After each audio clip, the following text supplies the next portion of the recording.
నమస్కారం. ఘంటారావానికి స్వాగతం. ప్రధానాంశాలు. హెజ్బొల్లా నాయకులపై గురిపెట్టిన ఇజ్రాయెల్.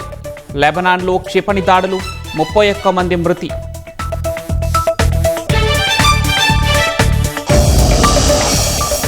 మిడిల్ ఈస్ట్లో యుద్ధానికి ట్రంప్ కారణమన్న ఇరాన్. అమెరికాతో చర్చలు జరపబోమని ప్రకటన.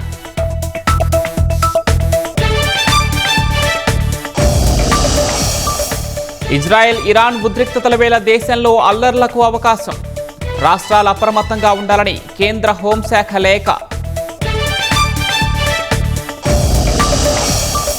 నెల్లూరు ఆటోనగర్లో ప్లాస్టిక్ గోదాంలో అగ్ని ప్రమాదం.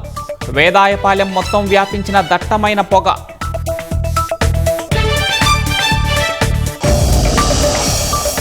వేట్లపాలెం బాణసంచా పేలుడుతో అధికారుల అప్రమత్తం. తూర్పుగోదావరి జిల్లాలో 25 బాణసంచా కేంద్రాల మూసివేత. Sompeta assistant BC welfare officer Mukundarao ఇంట్లో ఏసీబీ సోదాలు. కీలక పత్రాలు, ఆస్తుల దస్త్రాలపై ఆరా.